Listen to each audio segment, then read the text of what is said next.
you want to be between these two ladies, please? And then you're between these two. Right there. Now I'm going to have you Split the black up so step it's forward, and then Do you want to split the two black colors? do that. No, I think we'll be okay. Thank you. And then step forward just a little bit. That's good. And then ladies, like get in behind. God bless you. Thank you. And then you come forward. Jump in. Carry it over there, and then step forward a little bit. Right there. And then you step forward, please. Shauna, hi. And then Harry, the other Harry. Glasses. That's a little too. This way, nice smiles. Please keep smiling. Thank you. Hold on.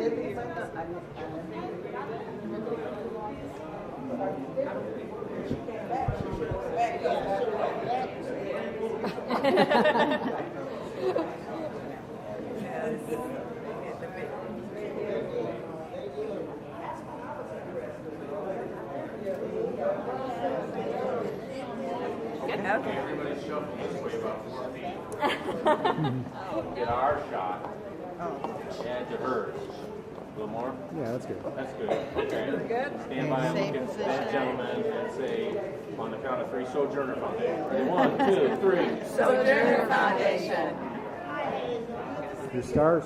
There you go. That's all right. Thanks. All right. Thanks, everybody. This time. Miss Pirate.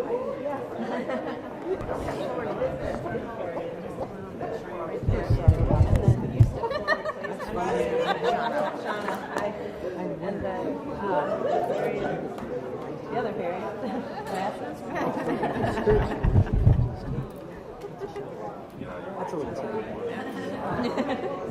This way, nice smiles. Please keep smiling. Thank you. Hold on.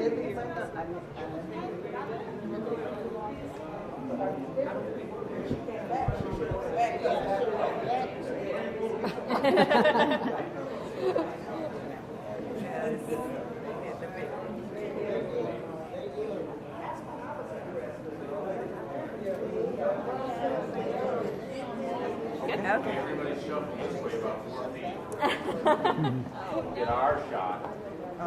Add to hers. A little more? Yeah, that's good. That's good. Okay. Stand by and look at that gentleman and say, on the count of 3, Sojourner Foundation. Ready? 1, 2, 3. Sojourner Foundation. Your stars? There you go. That's all right. Thanks. All right. Thanks, everybody. This time. Miss Pirate. We're wrong. So you're a pirate, huh? Oh, I am the fiercest pirate. Like, who are you? My name is Mary Reed. I lived in the 1600s, 1700s. What did you do? I went to sea, I became a pirate, and I was really good at it. I was fierce, and I just pillaged and plundered all up and down the West Indies. How much gold do you have on you right now? Right now, probably $5,000 worth, at least. Maybe a little more. Did you meet an inglorious end? Well, you know, the history books, they don't really tell you what happened to me, but I know the truth and I will never tell. And tell me, what does it mean for you to portray this woman who was a big part of history in this part of our world?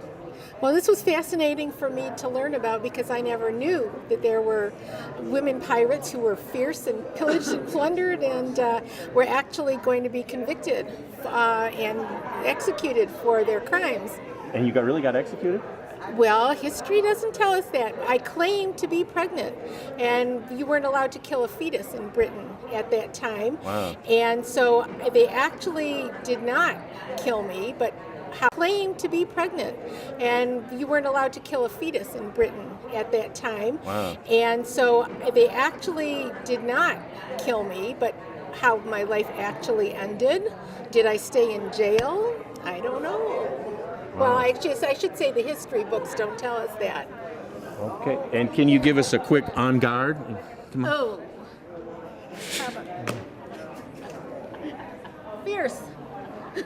Perfect. Thank you. And your real name? Susan Saporin. Thanks. All right. All right, you know. All right, our next star. And you look like you have a great lifestyle of aviation. I do. I'm Harriet Quimby. I was born in 1875. I was the first licensed woman pilot in the United States. Number 2 in the world. That's pretty good. How tough was that to get a license? Oh, I had to do it in secrecy because women didn't fly back then. And I would show up at the airport with a veil and trousers, looking like a guy, just so I could learn how to fly. Tell me, what does it mean for you to play this part? Oh, it's wonderful. Did a little research, but because I am a pilot myself, I did know a lot about Harriet Quimby and the fact that she was one of the first pioneers before Amelia. What kind of planes do you fly? I fly a Bonanza. We've built 2 Glaciers. I've got a float plane rating, tail dragger endorsement, instrument rating, and I do a lot of volunteer flying with kids. And what's your real name? Nancy Walters. Thank you very much, Nancy. Appreciate it. It's the airport manager that got us in. Great lifestyle of aviation. I do. I'm Harriet Quimby. I was born in 1875. I was the first licensed woman pilot in the United States. Number 2 in the world. That's pretty good. How tough was that to get a license? Oh, I had to do it in secrecy because women didn't fly back then. And I would show up at the airport with a veil and trousers, looking like a guy, just so I could learn how to fly. Tell me, what does it mean for you to play this part? Oh, it's wonderful. Did a little research, but because I am a pilot myself, I did know a lot about Harriet Quimby and the fact that she was one of the first pioneers before Amelia. What kind of planes do you fly? I fly a Bonanza. We've built 2. I promise you'll catch me. I promise I'll catch you. Rolling. Tell me your name, Ms. Tubman, a little bit about yourself. My name is Harriet Tubman. I was one of the pioneers and abolitionists, and I helped free hundreds of slaves. It's a big night for you here down at the Sojourner Foundation. You're kind of part of this kind of history. This is a unique kind of foundation. Yes, it is. Tell me about it. What does it mean for you to be here? It's very significant for me to be here, to be able to tell my story and to share what I experienced. How old were you when you learned about Harriet Tubman? When I learned about Harriet Tubman, I was in elementary school, 8. And you remembered it? I remember. It was very significant. Anything else you want to add today about being here and helping support the event? It's a wonderful opportunity to be able to help the Sojourner Foundation, and a wonderful opportunity to be able to represent Harriet Tubman, who's a trailblazer. And tell me your real name. My name is Chrysanthi Norwood. Thanks, Mr. Norwood. Thank you. Appreciate it. That's okay. Stand by. It's only a piece. That only starts it. Okay, we're rolling. All right. Tell me who you are. Good evening. Bonjour. I'm Virginia Hall, born in 1906, and I was theoretically a newspaper reporter for the New York Post, but really I was a spy, both for the English and the Americans. I even won 2 awards, but it would blow my cover to take them publicly. So you're the first people to hear that story tonight, those of you that are here today, or those of you that are watching what's going on. I died in 1966, and in the last part of my life, I was just doing things like gardening and watching birds. Some people have said we should make a television play out of this. You know, there were many exciting things. I helped Allied flyers come down who came down to France. I was an ambulance driver. After D-Day, I chased the Germans with lots of French people that I was helping and working with through Vichy France back to Germany.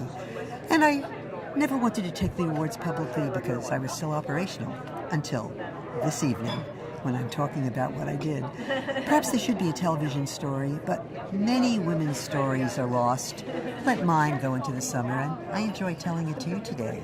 Remember, don't ever blow your cover. And tell me, Harriet, how many people in time have you portrayed in all the dinners at Sojourner Foundation? This is my fourth, and each of them have been fascinating characters because I've had to learn about all of them. That's what's been interesting.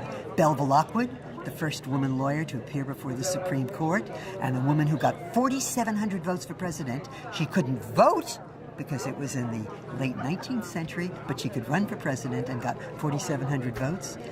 Josephine Gaumont, born in Detroit, lived to 76. She would have been our governor, or perhaps our vice president and even our president. But she helped elect a number of other people to situations like that. And finally, Brownie Wise, who worked with the man who invented Tupper and didn't get a piece of the action. So she got $36,000, and the next year he sold the company for $18 million when she made it work. Another lost story. So I've enjoyed all of them. I remember two of them. Yeah. Very good. Thanks. Excellent. My dad was an Allied flyer. How are you? I'm doing okay, thank you. Aren't you gorgeous? You get younger. Oh, I'm not sure. This year I'm playing someone who lived to...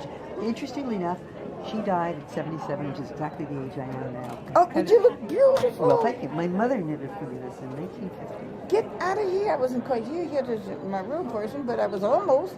This is beautiful. Good work.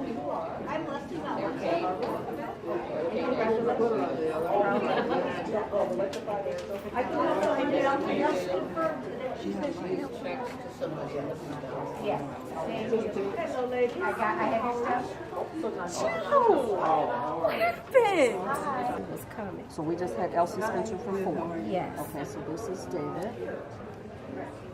All right. And David, and we're coming to pick that up. Is I just Hello, madam. Regina McIver, but then there's another person. Fran, she just how are you? Told me to get the ticket from Regina Lawson. I think it is. I don't know, but if I never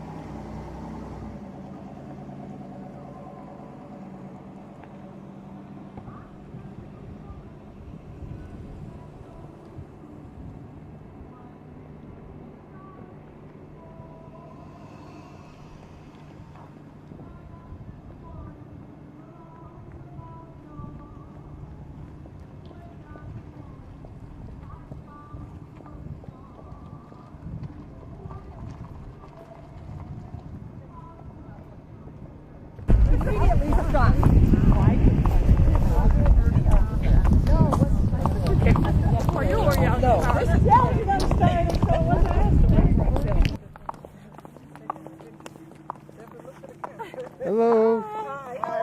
Good, yourselves? Welcome. You ain't got a coat on. Yeah, it's warm.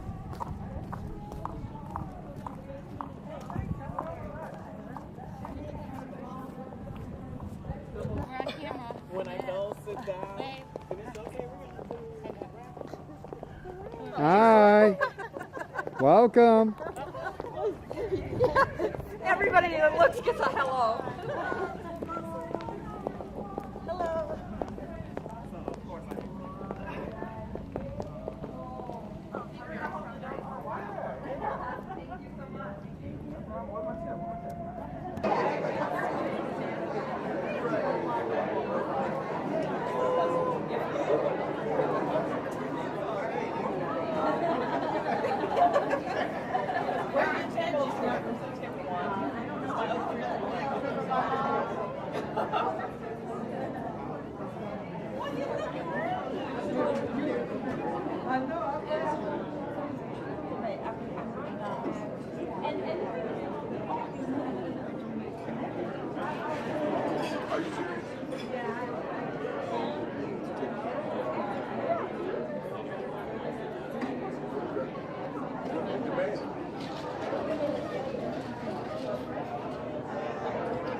So good to see you. Good to see you.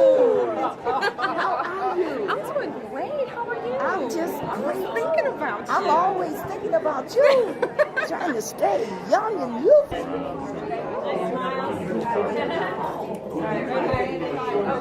Step in front of her.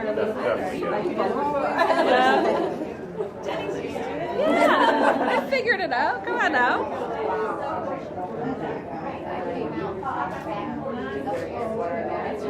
Okay. She says that about all the pictures. Yeah. I need you two ladies to turn in a little. Okay, that's No, toward each other. Yeah, okay. Like that. But put your shoulders together. Put your shoulders. Make a little V. There you go. Right there, and Jenny in Right front. there. We're Turn good. in. Yeah. Okay.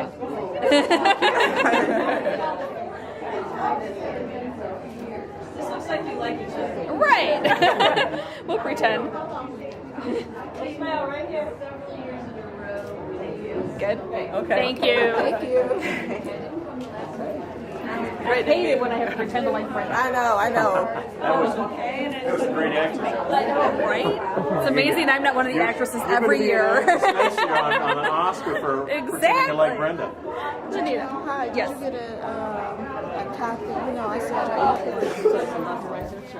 Okay. So you got this. This is what I'm here. That's good. No, I just wanted to come to you about this detail. Oh, you know what? You tell her about this. Yeah, we're working on that because they just, no, they didn't take it down. It's still up. But I need them to get themselves together because they called in for 2 more this afternoon, and then she says there are 3. So, Here you are. Okay, now I have your stub, and I'm giving you your ticket. Okay, here you are at. Hang on. Should I pay her? Then I give her the money. Okay? Let me see. How are you? well, not so good because we got 2 people that paid, and they said she was going to take care of it. Your cook goes outside. They don't have something in the kitchen, but it's downstairs. Yeah, she's probably mechanic, so you probably have to pay her. I'll check with her, and if not, I'll give it to you. Oh, there's the warden.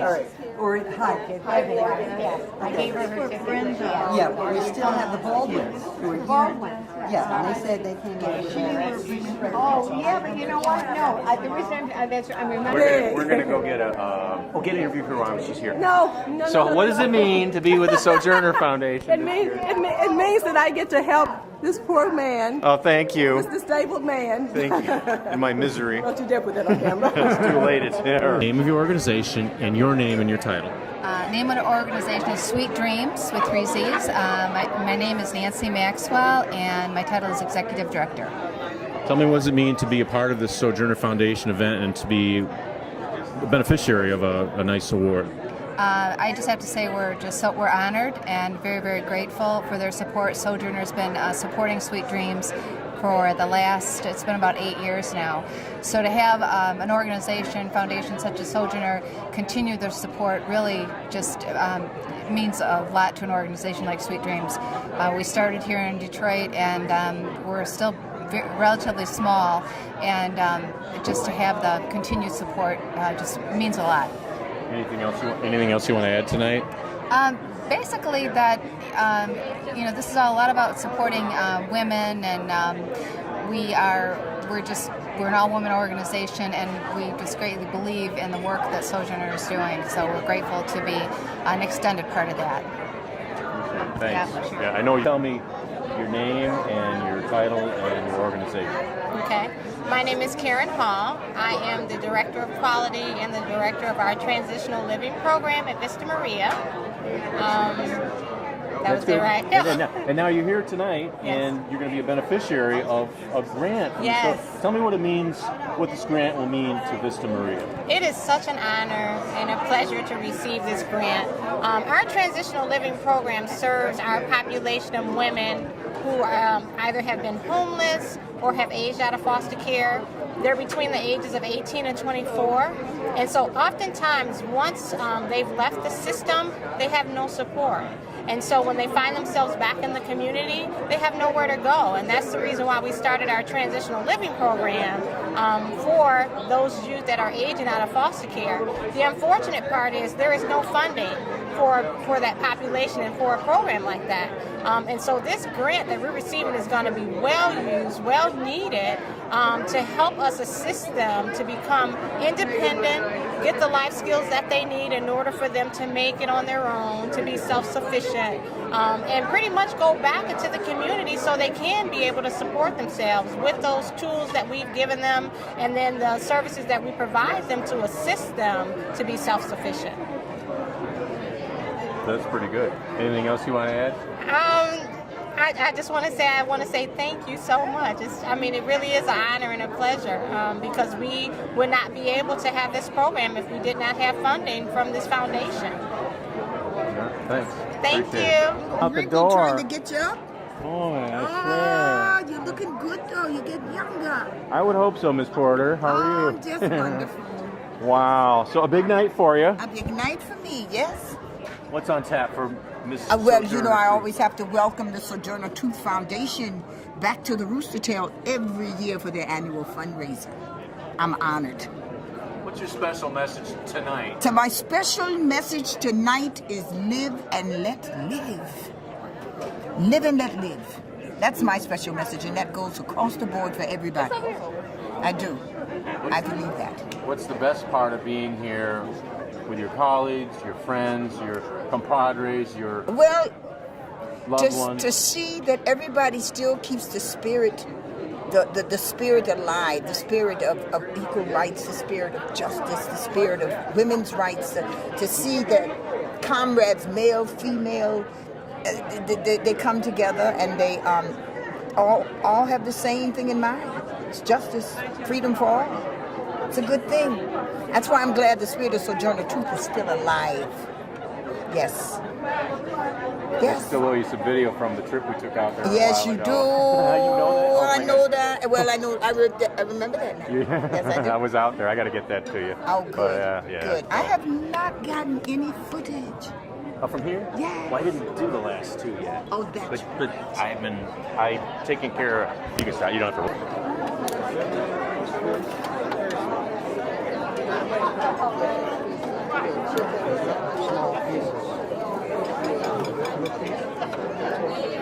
It's all the same.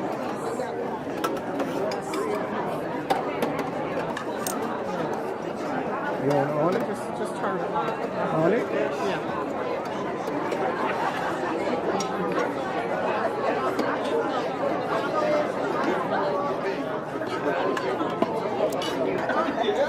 That's okay.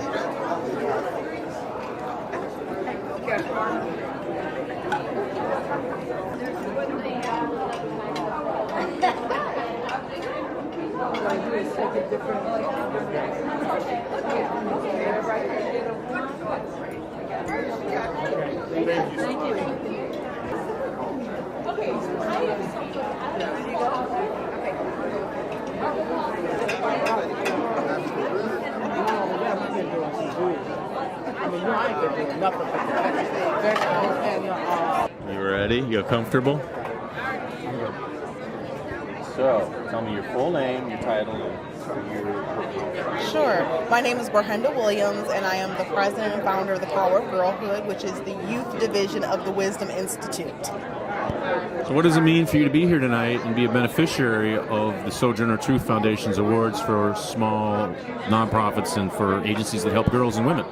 It means hope. It means that dreams do come true. It means that there's a community that's surrounding not just myself, but surrounding the girls.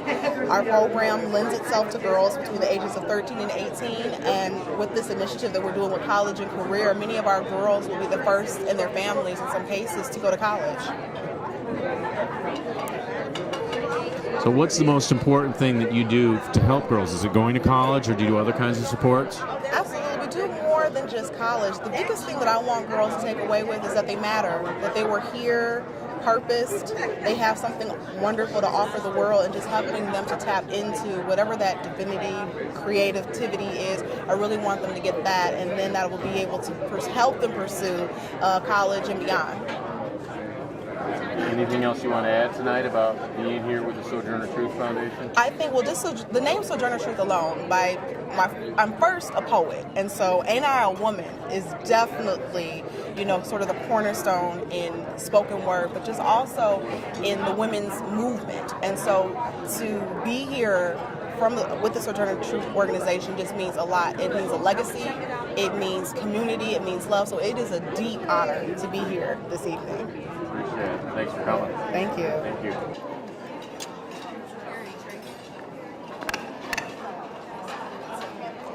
Good evening, everyone, and welcome to the 27th Annual Conversations with Women Explorers Above, Below, and Beyond. I hope you've all enjoyed your delicious dinner. It's great to see so many familiar faces in the crowd. For those of you who don't know me, I am Jennifer Roberts, the president of the Sojourner Foundation. This evening, you're going to have a chance to meet historic women who impacted the lives of future generations, as well as meet our grantees who are impacting the lives of current and future generations. And I always find this event to be inspiring. I first came here back in, I want to say 1999. And it was interesting to me because at that time in your life, you have a different idea of what's important to you at that moment. But I've always been involved in the foundation because what reaches us at our core remains constant. So even though it has been some years that I've been involved with the foundation, that this is something that has remained important to me. So I hope that this evening you will find something that impacts you. I'd also like to take a moment to thank our sponsors, our luminary sponsors, Intra Corporation, Detroit Medical Center, and our contemporary sponsor, Eileen Fisher, our table sponsors, Bob Pettipiece, and our table coordinator, Kate Davis, Brenda Scoggins, Bernice Williams, and Deborah Williams. I'd also like to take a moment to thank all of those who have worked so hard to make this evening a success. Our volunteers. If I forget anyone's name, please forgive me, but our board includes Deborah Williams, our vice president, our secretary, Vicki Hadnett, our treasurer, Dory Freeland Hawkins, and Brenda Scoggins, Lenita Thomas, and of course our executive director and founding board member, Kate Davis. So I will now invite Kate and to come up and introduce our program host for the evening. Kate?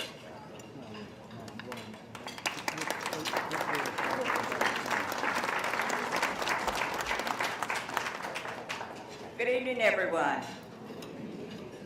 It's my privilege and a pleasure to introduce the program host for Conversations With.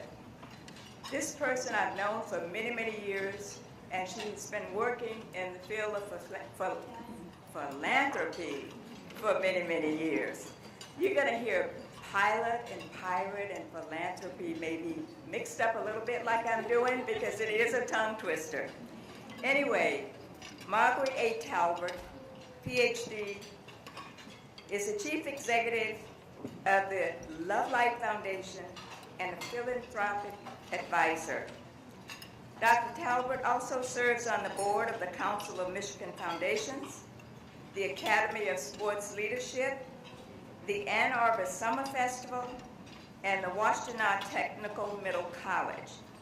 She was formerly a chair of the board of the Women's Funding Network.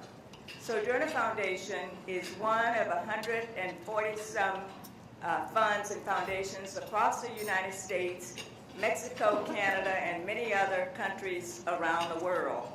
So the Women's Funding Network is a huge philanthropic organization benefiting women and girls. Dr. Talbot was also featured as a speaker at the White House Conference on Philanthropy. That is an organization that is working to make things happen for people all over at the highest level of our government. So it's my pleasure to welcome Peg, as we know her, Margaret A. Talbert.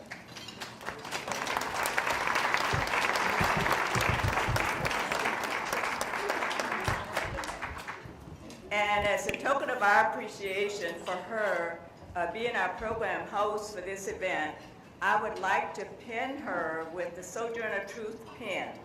And as you know, Sojourner Truth is the namesake of our foundation.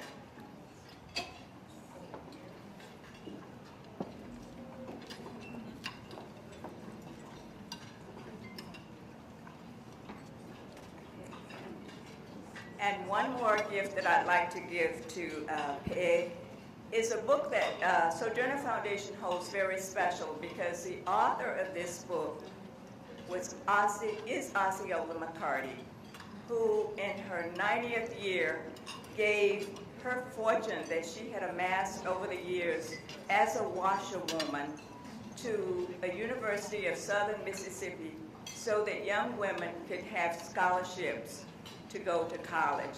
So I want to give Peg this autographed copy of Simple Wisdom for Rich Living. Oh, thank you.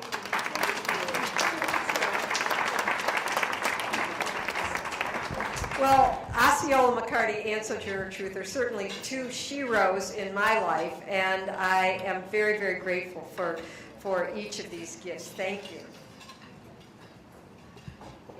It's a pleasure to be with you this evening, and we're going to start the formal program with a remembrance. Eugene Williams is going to light a candle tonight in memory of Jack York. Jack was a very special supporter of the summer celebrations of the foundation and also Jane Everhart's life partner.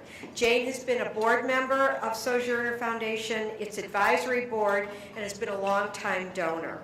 So now, if we could observe a moment of silence while the candles are lit in Jack York's memory, we will then proceed with our program.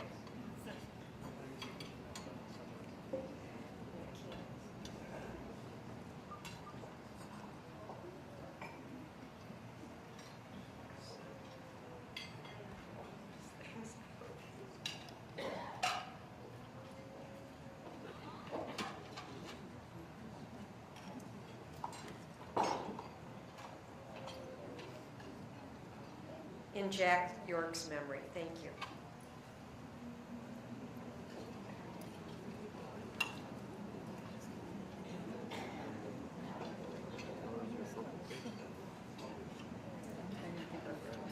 Thank you, Eugene. Very much appreciated.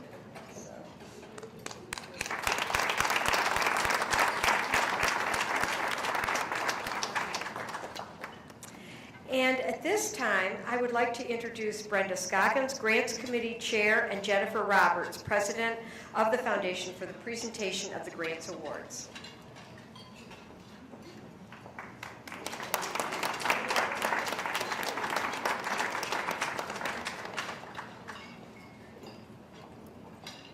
Good evening. Jennifer, you left me. I have the money. You can't leave me behind. I have the money. All right. Good evening, everyone. How are you? I'm sorry. What did you say? Oh, okay, great. I thought maybe you had a little bit too much dessert there.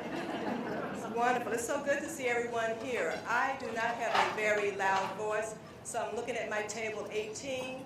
If I am not speaking up loud, you do this. If it's good, you do this. All right? All right, good. Then I should sit down. I'm ahead of the game. Okay. This is one of my favorite parts of the program. Like most, I won't say that. I was going to say like most women, I enjoy spending other people's money, but I guess I shouldn't say that. But giving the Grants Awards is very near and dear to my heart. You learn so much about the women who are out in the community trying to help other women who are doing so many wonderful things. So this is our opportunity to reward them for their wonderful, I said behavior, you can tell I'm a social worker, their wonderful works in the community. And with that, I'd like to start the program. Our first recipient is Habitat for Humanity of Macomb County. I know that I'm going to mispronounce her name, so I'm just going to say, Ms. Johnson, will you please come up? And we're also going to have each grantee tell you a little bit about their program. I think they could do a much better job of it than I could, and we'd just like to hear from you. Thank you so much. Can you hear me? All right. To the Grants Committee, on behalf of our Board of Directors, our families, our volunteers, and especially the children that we serve, we thank you so much.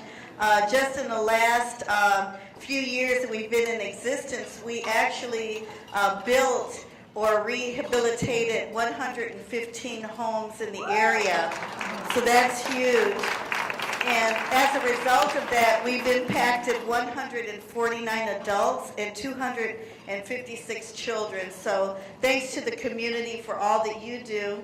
And with the dollars that we're receiving for the Women and Children Emergency Fund, we're able to help 2 additional families. One is a mother, and recently she has two boys, 2 sons and a daughter.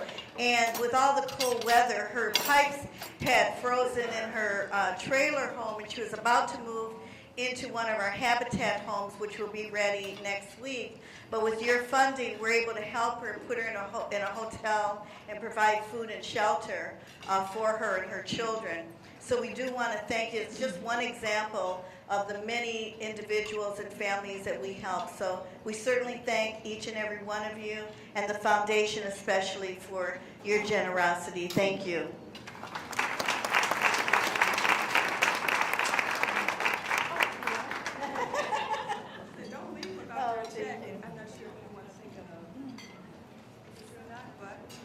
On behalf of Sojourner Foundation, I would like to present you with this check for your many good works. God bless you and your organization. Thank you so much. I'll put that in there. It may not be fancy, but That's it will spend. Thank you. Okay. Thank you so Thank much. you.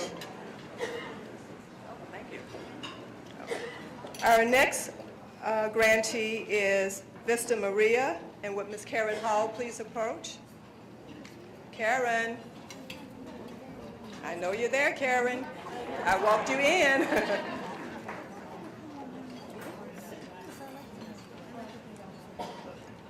Good evening. Just to tell you a little bit about Vista Maria, for those of you who do not know about Vista Maria is a residential treatment facility for young women. And one of the new buildings that we opened was a transitional living program for our 18 to 24. Vista Maria, of course, was known for our residential treatment services that we provided for our 11 to 17. But what we did was quickly found out that after the youth have left us from our residential treatment facility, and we've given them services, they have been rehabilitated, they go back into the community and they do not have that support. So what we opened was a transitional living program for our 18 to 24 to help them with that extra support. And those youth that we have come to that program, we provide them independent living skills, we help them to get a job, but our main goal is to teach them to be self-sufficient and be able to take care of themselves, because not often will you have that support in the community, but you have to be able to know exactly how to take care of yourself. And so with the funds that you all have granted us, we now can assist 20 young women in our dorm-style housing, help them get education. They're able to go to college. We help them pay tuition for their education, as well as provide them with a scholarship. So when they leave our program, we can help them get on their feet, whether they want to continue their education or help them with permanent housing. And I just want to say it's an honor and a pleasure, because these dollars are so well needed, because there is no funding for transitional living placement for this age population. And we are always continuously looking for funding. So I just want to say thank you for these dollars, because it's so well needed, and it will be most certainly used with our young women. And again, I just want to say thank you.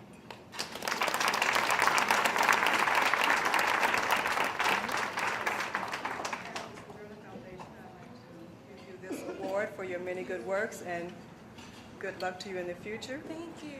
And God bless you and your organization. Thank you so much. I appreciate it. We appreciate you. Thank you. Yes, yes. Thank you. I accept hugs, I accept tips, I accept it all. Thank you. Thank you. Our next grantee is Wisdom Institute, and we have Ms. Brenda Williams.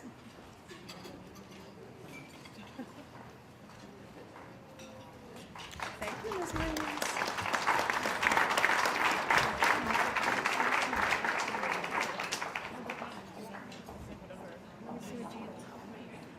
Good evening, everyone. I am deeply honored to receive this grant. I have to thank God first because without Him, none of this would be possible, but also for giving me a vision to work with our girls. We cater to girls between the ages of 13 to 18 in non-traditional career paths in fine arts, including communication and entrepreneurship. And so this grant is really going to help our girls who will, in many cases, be the first in their families to go to college. And when we think about the 10 year after slavery, to be the first in 2014 to go to a college or a university, it can be a brave experience, but also can be a little scary. So when that child or that girl goes, she not only goes on behalf of the Power of Girlhood and the Wisdom Institute, she goes for the many generations in her family. And that is an awesome, awesome, awesome responsibility to have, but a tremendous blessing too. So again, Sojourner Foundation, thank you for blessing us.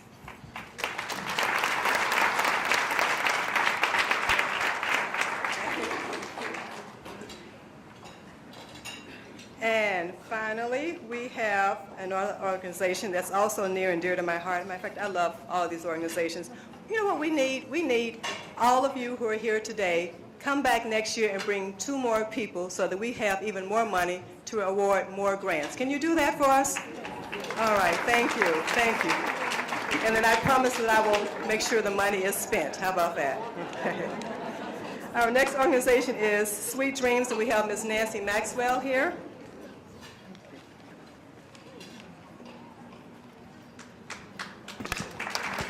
Hi, good evening, everyone.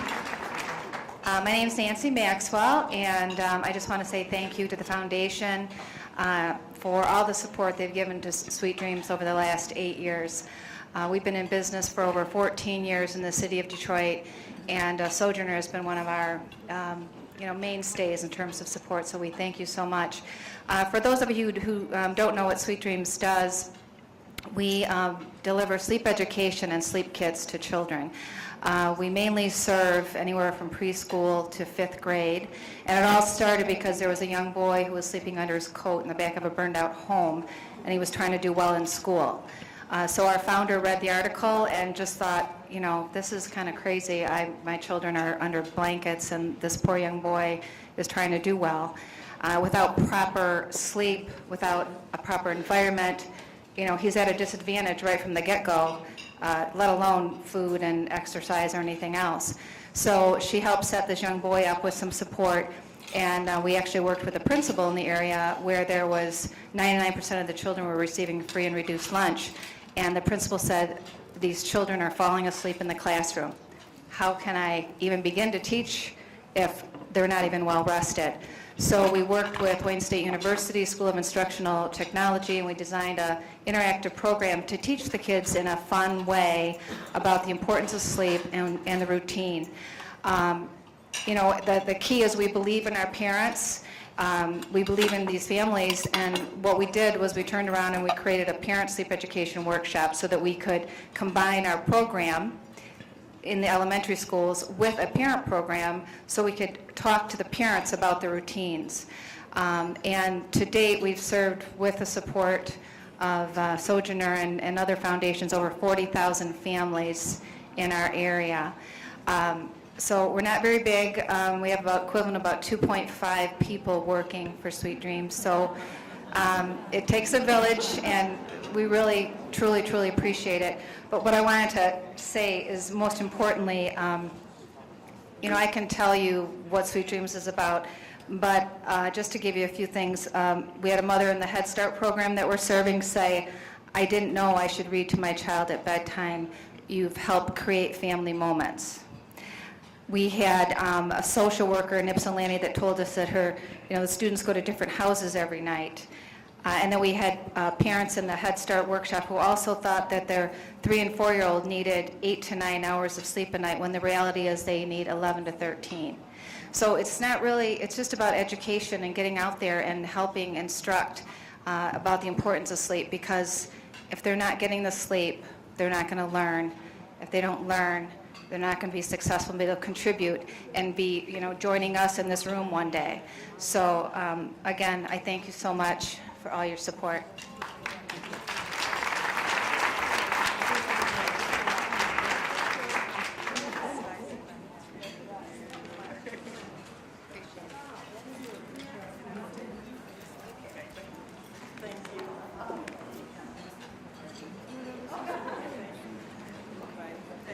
trying to tell me she's going to take me out for cheese. Kind of like, don't tell me that. That will be extra 20 push-ups I'll have to do in class tomorrow.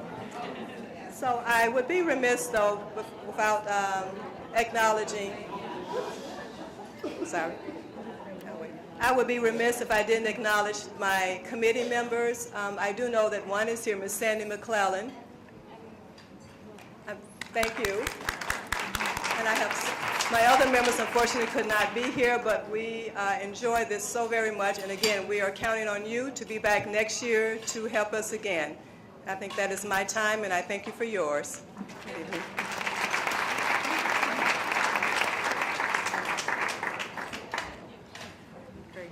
Thank you, Brenda and Jennifer, for the work that you do for the foundation. And again, thanks to all of you for being here tonight, because it's through your generous fund support that allows the foundation to make its grants. Now, before we start with the program, I have been asked to make note that the silent auction is closing. So if you are tracking an item up there, you've got about 2 minutes to be the last one to have your name or bid on that auction item. So again, if you're interested in the silent auction, it is closing very shortly in that direction. So again, would also like to thank all the organizations that have just been honored for the wonderful work that they do throughout the year to really make the lives of women and girls in the Detroit area better. And again, it's your continued support that allows them to be successful in their work. So we've heard about some organizations that serve women and girls who have challenges, but these are challenges of today. So now let's hear from some historic women regarding the barriers that they had to overcome in life. This evening is dedicated to women explorers, and it's called Above, Below, and Beyond.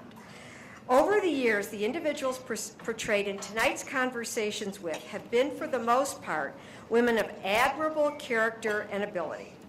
This is as it should be for an organization like Sojourner Foundation, which is dedicated to improving the lives of women of all ages. Now, our first conversation tonight will be with someone whose life illustrates the incredible challenges that women have faced in past centuries and what they sometimes had to do just to survive. Complicating this picture is the fact that the person we selected was a pirate. It is important to keep in mind that piracy, though often romanticized, was a dirty, nasty, ruthless business. The fact that Mary Read held her own with this sort of crew was a considerable accomplishment. It is also important to remember that the history of piracy has often been a mixture of fact and fantasy. So Mary, I'd like to now have you come and tell us your story.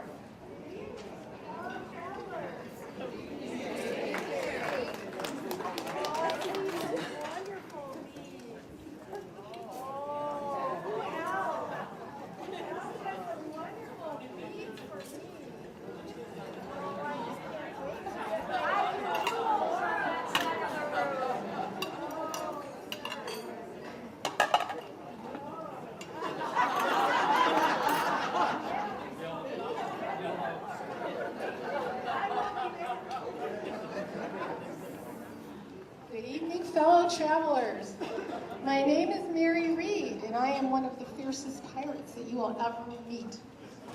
I think I'm a child of convenience, for I'm told that my mother was married to a sea captain and that I had a brother. The sea captain died, and my mother, being a woman of her time, had no education, no visible means of support, so she was taken care of by her mother-in-law. The baby died, my brother that I never met, and I was conceived because she was being supported by the mother-in-law, and she was afraid that if the mother-in-law found out that the young boy was dead, she would no longer have any means of support. So I was dressed as a boy. Fine lad that I am, don't you think? I lived that way for many years. But being a typical teenager, I needed adventure and I went off to the Army. And I was a good soldier. And it was fun. I would just, anything that I wanted to do, fighting. I was really good at fighting. But alas, well, maybe not alas, I fell in love with a Flemish soldier, and I had to reveal my true self. So we left the Army and I got married. We ran an inn. And then, unfortunately, he died young as well. This is not boding well for all you men. So I could not run this inn by myself. So I did what I knew best. I went back to the Army. And again, I was really good at it. But then a very sad thing happened. Peace broke out. And I knew that there was no hope for just a regular soldier in the Army, so I left the Army and I went to sea. And I did really well at sea. I loved that very much. But then fate intervenes and we were boarded by pirates. There were two choices: join the pirates or die. Guess which one I picked? So here we were doing well, collecting beautiful finery, and I see you have some very nice ones as well. The King of England now decided to get into the act because all of the pirates were making all of the money, and he pardoned us. And we joined him, and now we were called privateers. Just a very nice government sanctioned piracy. So we were going up and down, and we were boarded by pirates again. Captain Jack Calico Rackham and his girlfriend Anne Bonny. Very fierce pirates. And I joined their forces. Now Anne took a shine to me because handsome lad, right? Unfortunately, I had to tell her who I really was. And I swore her to secrecy and we became great friends. But Captain Jack, he was getting jealous. And so we had to tell him, of course, as well. We kept it a secret from the rest of the ship because they would not have liked a second woman on the ship. So now we are pillaging and plundering all up and down the West Indies, and we wound up in Jamaica.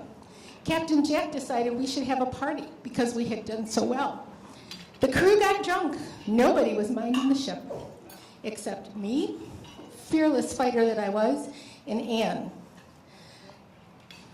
Without a kind of a word, in the dead of night, the ship was boarded by a British agent, Mr. Barnett, from the King of England, and they were coming to arrest us all. They took, well, the rest of the crew, all you men, you know, you were totally useless. We were defending the ship, but they were just too much for us. We were fierce. We were cutting off heads, yes, fierce, but we could not hold them off. So we were arrested and taken to jail in Jamaica. We were slated to become, well, just the victims of our own circumstance. We were going to be executed. But while I was in jail, I fell in love with one of the other inmates and claimed to be pregnant because at that time in England it was illegal to kill a fetus. So they're really, historians are still having issues with this, trying to figure out what happened because there was no record of a baby being born or a baby dying or being buried. But I was spared, and so was Anne because she claimed the same thing. So what became of us? Historians really don't know. We know that we weren't executed, but no one really knows how we ended up. And I just wanted to tell you all that it was a good life, it was a hard life, and we followed our dreams. And we worked hard at our craft, and it was a hard life, but we did. Again, we followed our dreams. And I wish I could tell you, well, where we eventually wound up. The historians don't know, but I know, and I'm not telling.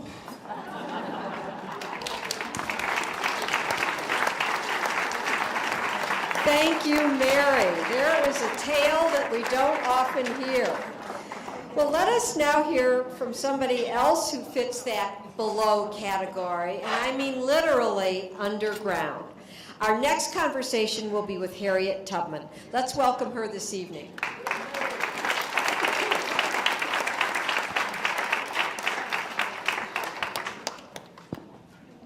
If I shared with you all the details of my 93 years of living, we would be here all night. So briefly, I was born a slave. I was an abolitionist and a Union spy. I was a nurse and what you would call a commando today during the Civil War. I was called a humanitarian. I was called a suffragette. I was even called a traitor because I was believed to have aided John Brown on his raid of Harper's Ferry, which I didn't. As a child, I suffered a head injury that resulted in seizures. And when I would fall into sudden sleeps, and when I would awake, I would recount vivid visions. These visions led me to be deeply religious. And I rejected the teachings of the Old Testament and embraced the teachings of the New Testament, which preach deliverance. The idea of resistance was supported by my mother, who boldly stood up against attempts to have her children sold. I wasn't a particularly large or strong woman. That, coupled with my seizures, caused me to be less valuable as a slave.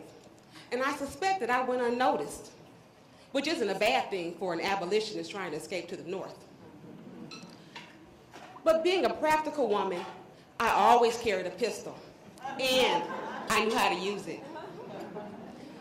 My first attempt to escape was from my owner when he died, and I knew that my family would be sold off and broken up. So when I told my family of my intentions to escape, they tried to talk me out of it. And I told them, I have the right to one of two things, liberty or death. And if I can't have one, then I'll have the other. My two brothers and I escaped, but when a reward was offered for our capture, they forced me to come back with them. The next time I escaped, alone, I was successful. When I crossed over the line into Pennsylvania, I looked down at my hands to see if I was the same fugitive slave laws. As a result of my efforts, I was given the code name Black Moses. I conducted on the Underground Railroad for 8 years, and I can say one thing that no other conductor can say. I never ran my train off the track, and I never lost a passenger.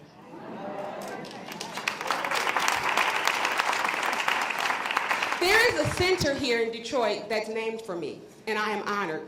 But my travels never brought me this far west. Your Underground Railroad traveled up through the Mississippi Valley on into Windsor. The largest monument to the Underground Railroad is located in Battle Creek, Michigan.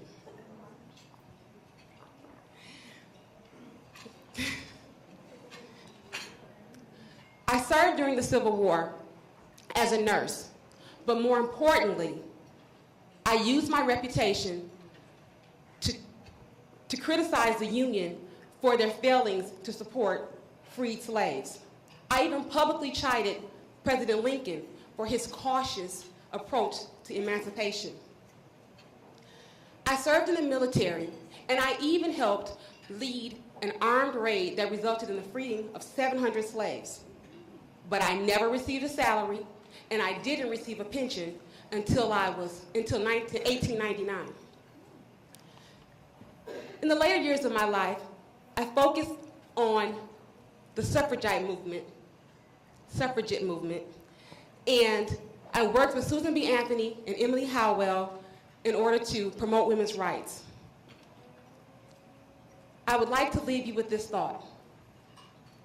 If you value freedom, there is nothing that you won't risk to make sure that you have it. There's nothing that you will not do to make sure that you are free. Thank you.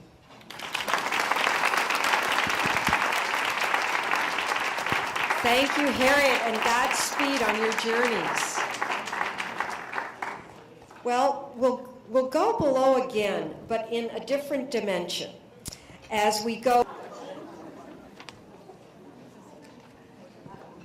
Bonsoir, mes amis. How many of you watch spy stories on TV? How many of you are spies? Don't tell me!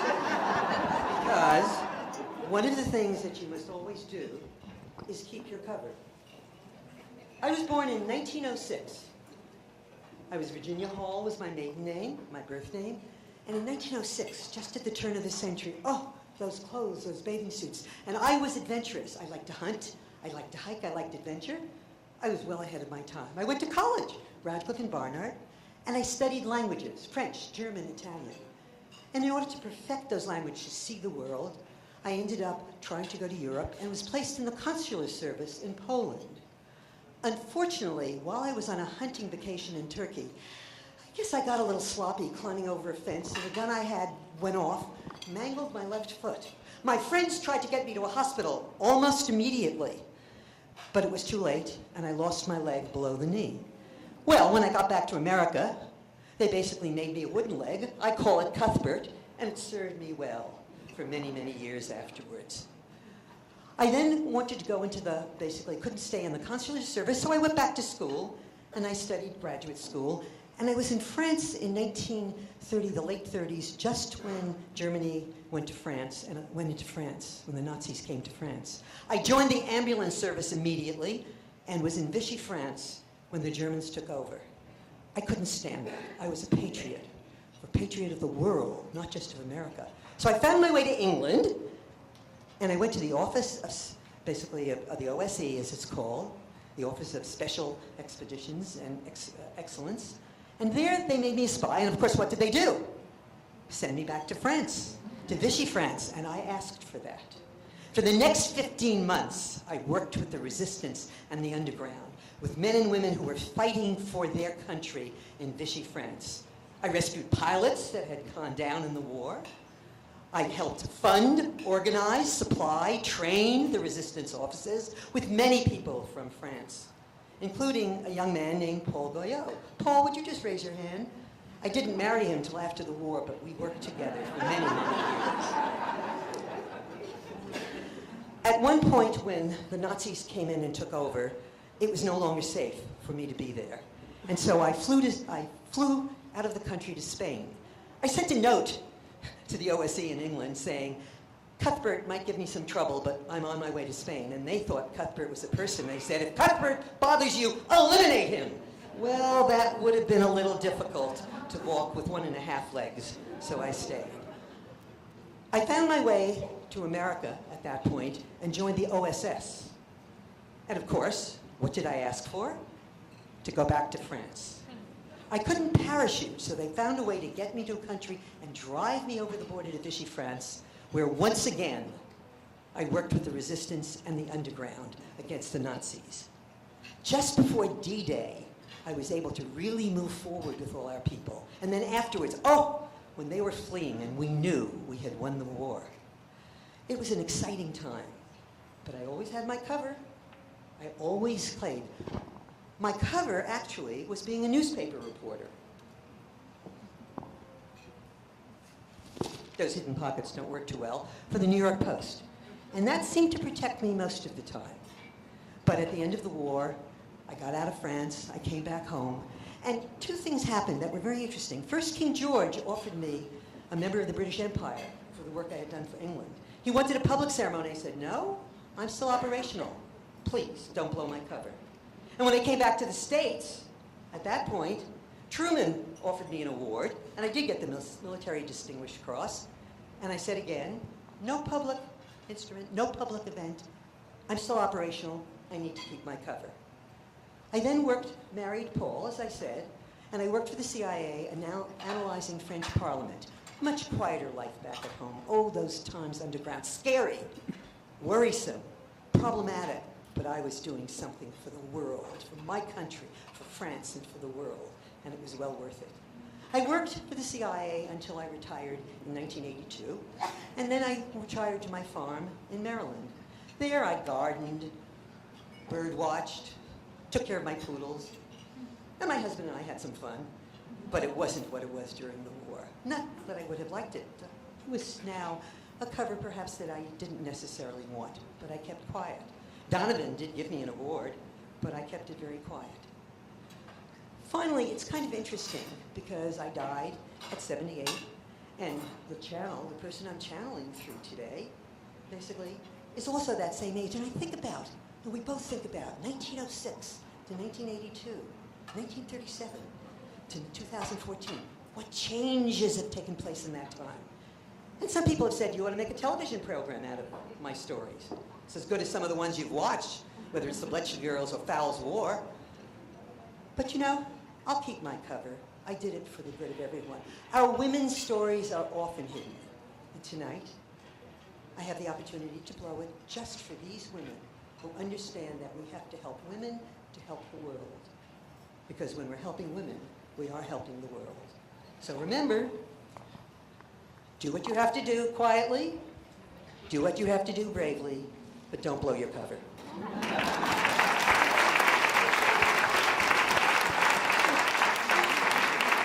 Thank you, Virginia. And as she sulks away into the shadows, we now need to look to the sky, and we're going to have a conversation with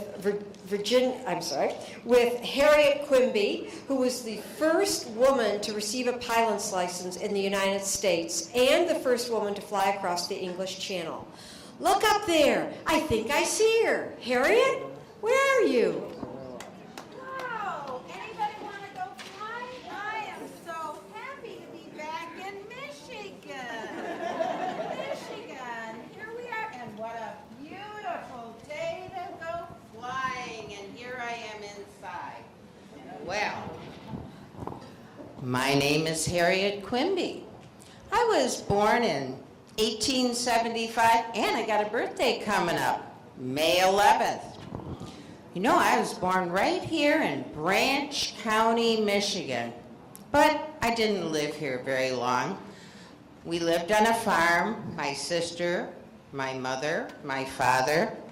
My mother had great ideas for her daughters. She didn't want them growing up on a farm, so she decided we should go to California. She packed us up, and off we went. Besides, my dad wasn't a very good farmer anyway. The opportunities in California, the women were going to college. Can you imagine? Women were taking up medicine. Women were they had careers. They couldn't vote, but they had a career. So I went to college. Actually, I thought about being an actress. I thought about many different careers. Thought about going on stage, theater. Turned out I was better at writing. And I got a job at the San Francisco Review. But what did I write about?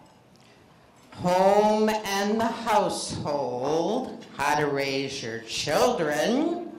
I did the home and gardens issue, strictly aimed at women. Well, after doing that a number of years, I thought, I need another challenge. So I packed it in and I went to New York. New York, the Big Apple. Wasn't called the Big Apple, but went there, got a job with Leslie's Weekly Review. Actually wrote about 300 articles for them. Started out with the household. Went on, started doing articles on drama. I love the theater. My life changed. I went to an air show at Belmont Racetrack. I met a Frenchman there. He put on a show that was fantastic. It looked so easy. What? You just get in this little machine and fly around? So I said, would you teach me how to fly? And he said, well, sure, okay. He had an aviation school right there on Long Island. So, you know, back then women didn't fly. I had to do it in secret. I wore a veil. I didn't have this outfit then. I wore trousers, started flying, kept it a big, big secret. But one day they found out. News, headlines, woman in trousers, aviating. Oh my goodness. After that, I said, well, they know. You're wondering about this very nice purple outfit. Well, I couldn't find any great, feminine, elegant looking outfits. I said, you know, if I'm going to fly, I must abandon those skirts. But the president of the American Tailors Association designed and made this for me. Also got me another job. Doing a commercial bit advertising for grape soda, Vin Fizz. Boy, I looked like a giant grape, I guess. Anyway, that wasn't enough. I needed a little more excitement, something new, a challenge. I decided to be the first woman to fly the English Channel. Now, you know, 3 years previous to that, a man had done it, and maybe a couple men, but not a woman. And they always flew from France to England, so I decided to fly from England to France. Unlike our spy, I didn't speak any French. So when I did it, 22 miles in 20 minutes, I was greeted by all the Frenchmen. But I figured out they were saying, yay, you did it. I made my goal. I survived. The only problem was I did not get page 1 of the New York Times. When I did my flight, it was a Tuesday. I didn't fly on Sundays. Monday, the weather was terrible. So my flight was on a Tuesday. But on Monday, the Titanic had sunk. So all the news was about the Titanic. I got page 15. So that's probably when you say, aviator, aviatrix, everyone says, Amelia? And I think, Amelia? I set the pace. I was the pioneer. She didn't get her license till 10 years after me. And she didn't dress like this either. Needless to say, after my flight, doing the English Channel, came back to the United States and did some air shows. And on one of my flights, I had a passenger, and we hit some turbulence, and he bounced out of the plane. And when he bounced out of the plane nosed over, and I bounced out of the plane. So I wrote a lot of articles on aviation and safety, and obviously one of the rules is keep that seatbelt fastened tight. And mine wasn't fastened real tight. But I'd like to say, I followed my dream. I faced the challenges, but do everything safely and look to the sky. The sun is shining. No matter if there's a cloud up there, there's a sun up above it. Thank you.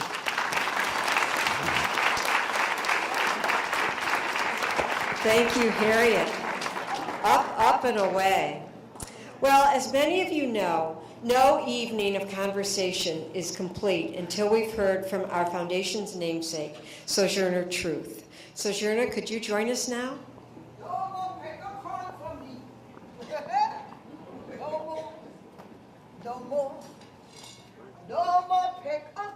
for me. Let it 1,000 go. No more 100 lakhs for me. No more. No more. No more 100 lakhs for me. Let it 1,000 go. No more Mrs. calling me. Come in. Come in. Hurry up and come in.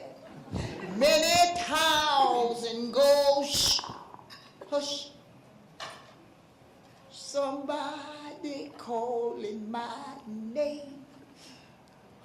my Lord. My name. Well, which one is that, I wonder? Oh, I had a bunch of them in my day, and a bunch of days for each one of them. But if there is no heaven, a fellow once said to me, what if you never get there? What do you do then? I said, bless the Lord. I told him I had a good time thinking I would. See, I was born a slave in Ulster County in New York. Well, they had slaves in New York too. Now, not as many as in the South and not as profitable. So there was talk going on about changing the law. It took its time doing me any good though. Must have been 1790 something. I was born in a slave cellar on a bed of straw. We were part of the livestock like animals. Mama, Papa, my brother Peter, and me. Oh, there were other children too, but I never knew them because they was all sold of it. Mama called me Isabel, but that got shortened to Belle. Later on in life, I changed my name to Sojourner, which means a wanderer among the people. Lord, I cried, thy name is truth. So I took for my last name that of my greatest and my only master. My name, my own name, my free name, Sojourner Truth.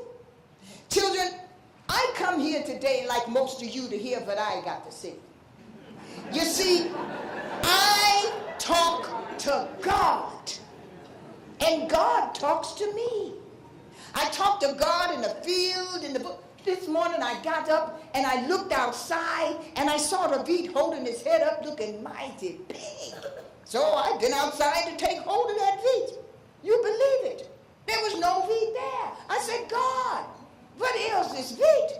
He said, Sojourner, there's a little weevil in it. Yeah, well, now I hear talk about this here Constitution and the rights of man. So I reach out to take hold of that Constitution to feel for my rights. But there aren't any there. So I say, God, what else is here Constitution? And she said, Sojourner, there's a little weevil in it. Well, now, don't you know, these weevils are just going to eat up this country's crops. See, I spoke Dutch. That's right, I spoke Dutch until I was 21 years of age. Now, I can't read a book, but I can read the people. The law is for everybody. I took 2 arrogant men to court in my time, and I won my cases against the both of them. One of them tried to shove me off a streetcar. He said I didn't belong on, and the other one accused me of murder. All the while looking mighty guilty himself. Now, nobody believed I'd done it, of course, but I wanted the law to clear my name. Oh, lady, a fella once said to me, we don't care no more for your talk than a flea bite. Well, a flea bite, I say, well, God willing, I guess I'm going to have to just keep you scratching. But what's all this here talk about? When there's so much racket, there must be something out of kilter. You know, I think that with the black folks of the South and the women of the North all talking about rights, the white men, they're going to be in a fix pretty soon. But what's all this here talk about?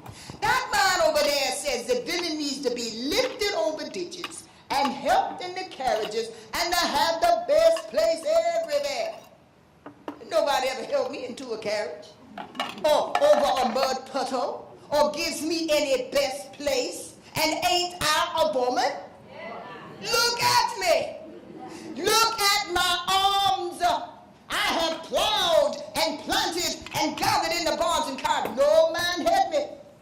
I can work as hard as any man and eat as much too when I can get a hold to it.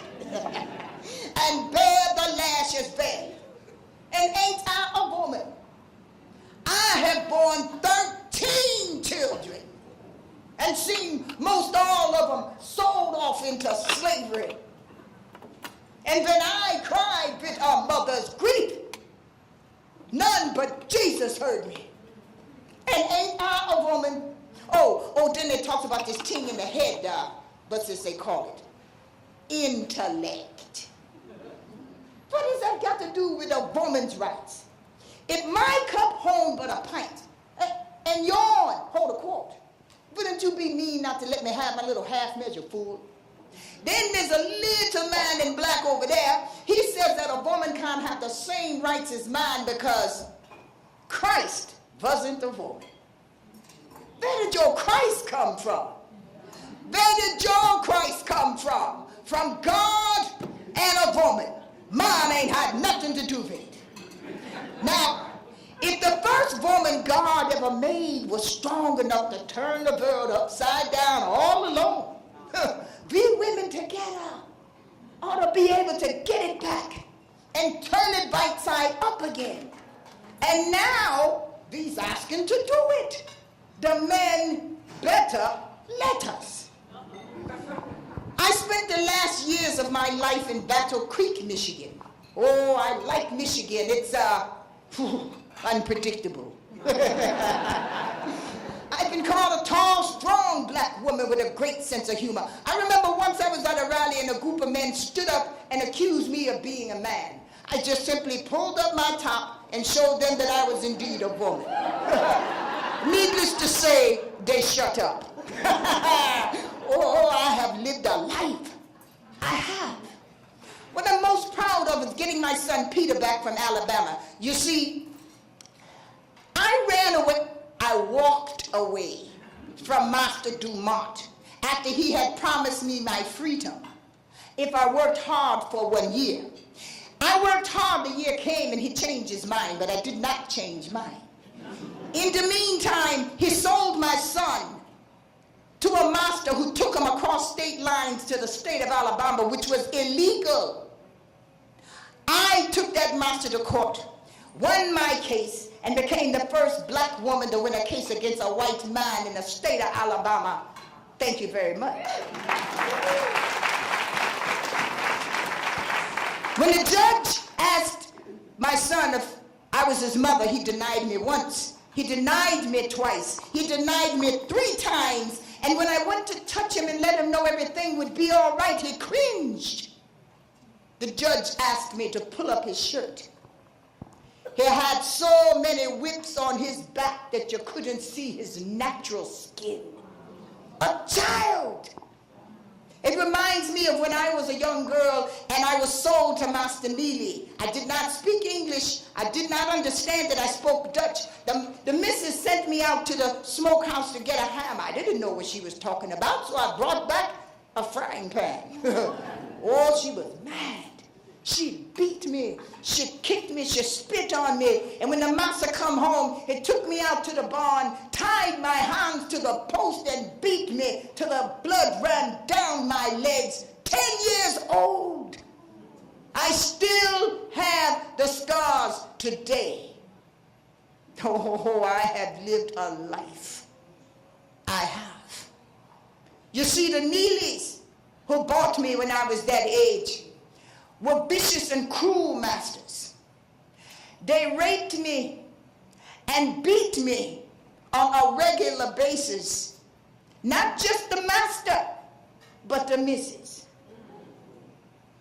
I was abused for many, many years. You see, there was nothing we could do about the child molesters because we weren't people, we were property.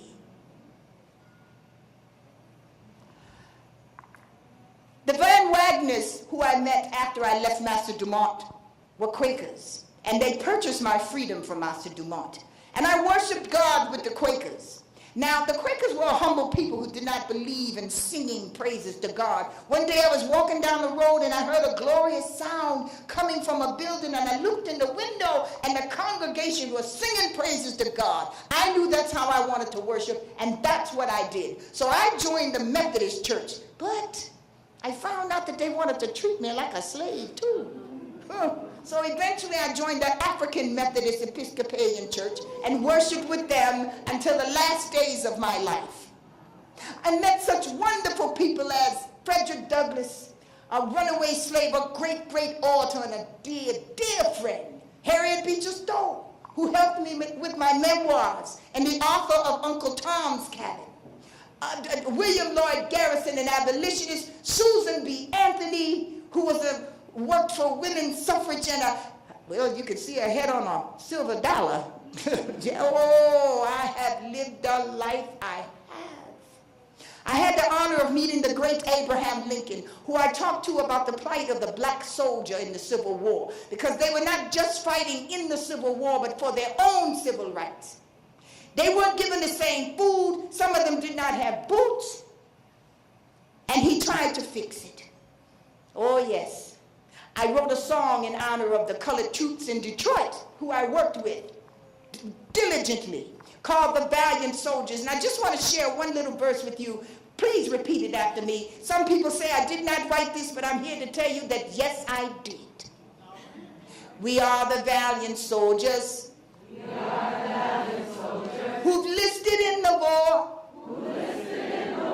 We are fighting for the Union. We are fighting for the Union. We are fighting for the law. We are fighting for the law. We can shoot the rebel father. We can shoot the rebel father. Than the white man ever saw. Than the white man ever saw. As we go marching on. I'm going to share one more verse with you. Father Abraham has spoken. Father Abraham has spoken. And the message has been sent. And the message has been sent. The prison doors have opened. The prison doors have opened. And out the prisoners went. And out the prisoners went. To join the sable army. To join the sable army. Of African descent. Of African descent. As we go marching on. And you know the chorus. Sing it. Glory, glory, hallelujah. Yes. Oh, yes. Glory, glory, hallelujah. Yes, Lord. Glory, glory, hallelujah. And truth is marching on. Well, as I heard a young person say, it's all good. Well, old Sojourner's tired. She ain't got no more to say. Goodbye, brother. Goodbye, sister. If I don't see you more, now God bless you. Now God bless you. If I don't see you more, thank you very much.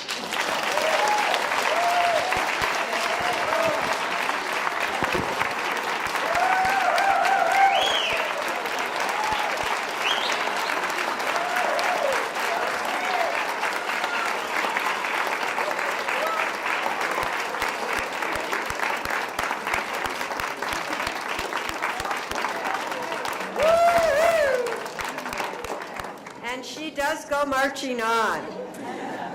I would now like to take a moment to introduce our actresses from this evening. Mary Reed was portrayed by Susan Simporan, a commercial-rated pilot and also an occupational therapist working in home care. There's Mary Reed. Harriet Tubman was portrayed by Chrysantha Norwood.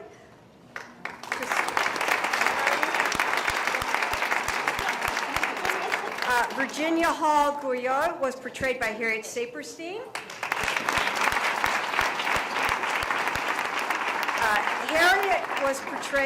Harriet Quimby was portrayed by Nancy Walters, a local pilot who flies out of Oakland County International Airport in Waterford.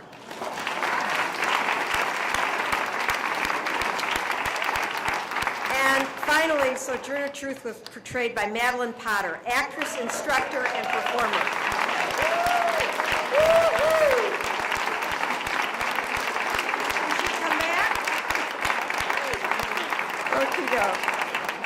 Well, I would now like to bring Deborah, thank you very, very much to all of our actors.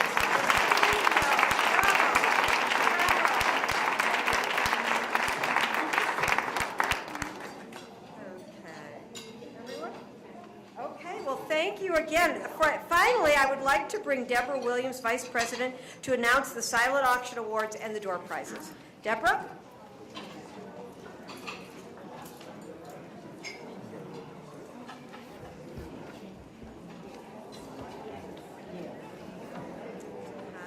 Jennifer moving forward.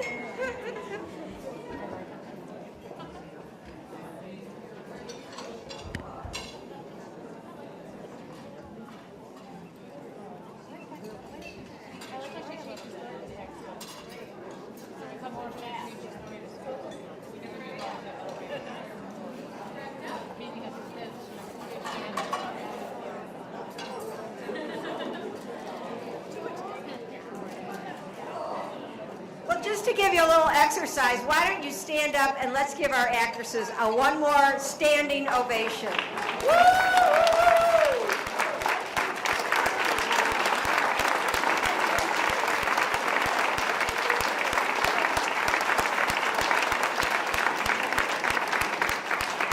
Excellent. It was a wonderful evening above, beyond, and below. Deborah? Good evening. Thank you once again. Thank you once again for your support of Sojourner Foundation, and thank you once again for participating in our silent auction.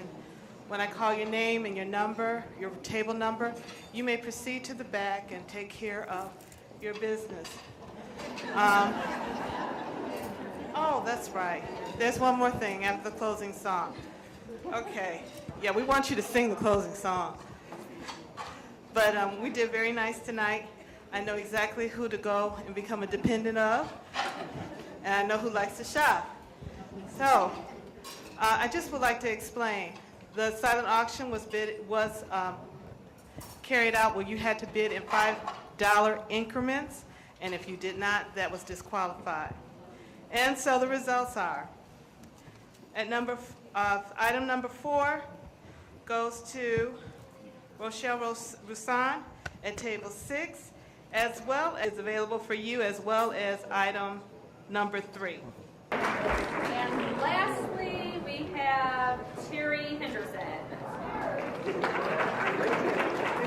Congratulations to all of our door prize winners, and thank you very much. And as many of you may know, the evening concludes with a wonderful tradition. We will sing the closing song, Pass It On. It's printed in the program book. We will be led by Lola Liggins and accompanied by Gilbert Jackson, DMA.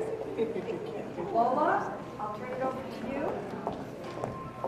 Excellent.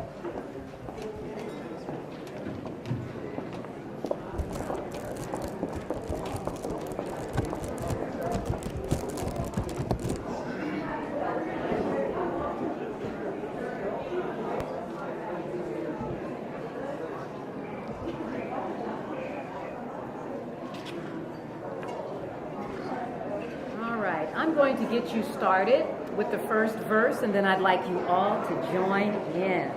Okay. So go ahead and look on the back of your programs.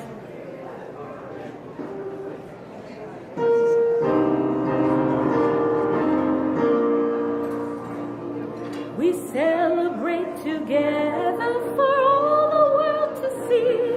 We give our time and talents with renewed philanthropy to break the chains that bind us and set our sisters free. We must pass it on. Yes, oh yes, it is our privilege. Yes, oh yes, it is our privilege. Yes, oh yes, it is our privilege, and we must pass it on.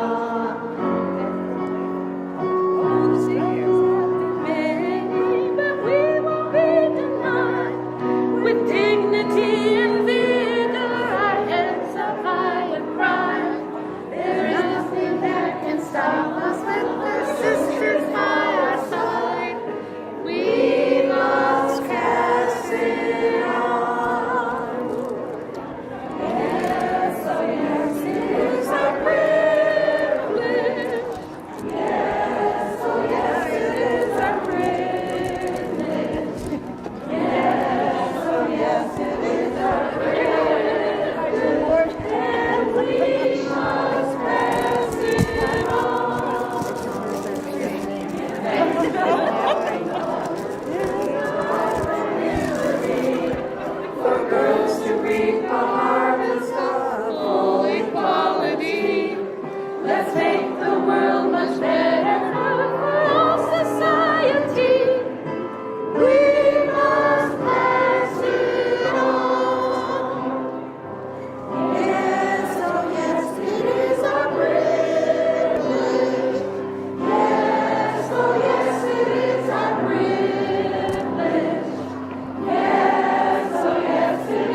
Zion Church. Amen. Dory invited us. Thank you, Dory. Thank you, Dory. Love you. Love you, Dory. Love you too. Thank you.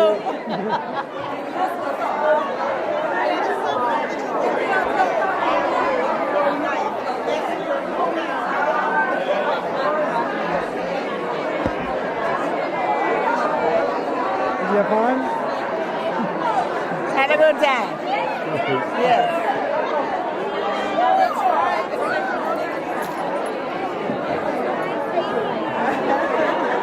It was a nice affair. It really was. I guess I'll come back next year. Yes, you have to. I will. Where are you all from?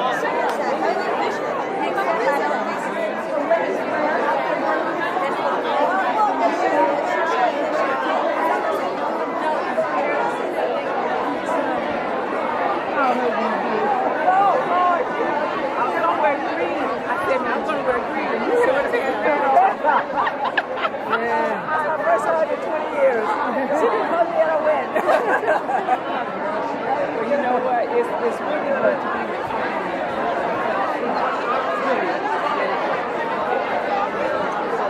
This is the last grantee who didn't get her interview in, so if you got time to Yeah, let's talk to quickly you do real it. fast. Where would you want me to go? Just come over, Joe.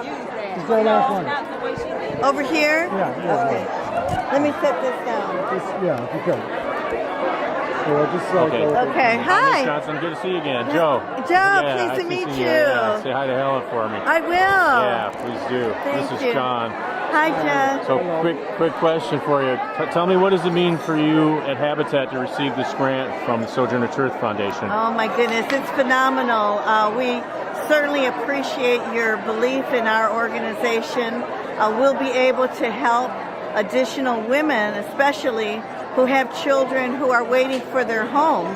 And this impacts the community, it impacts their lives. The children would do so much better in school once they have their own roof over their heads. And we just are speechless in terms of what this award actually will impact. Can you tell me, first so I can have it on the camera, your full name and your title over at Habitat? Griselda Johnson, and I'm the Vice President of Corporate and Fiscal Affairs. Perfect. Thanks. Thank you. Okay, let me gather myself together. He usually asks me. No. So how did it go tonight? It went beautifully. You know, we had a great group of historical women being portrayed by a great group of present-day women. So we're hoping that, you know, the people enjoyed it just by hearing the crowd as they're leaving.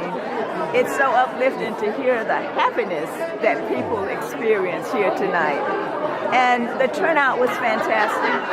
The food was fantastic. The grantees were great. And we hope to do this again and make it better. What would you do different? Just try to get more people to come and be part of it. We'll have a different theme next year, so we keep educating people about the struggles that women had, you know, years before us, so that they can do better for themselves and then help others do better as well. To tell somebody, why is this organization important? What would you say? This organization is very important. We're all volunteers, first of all.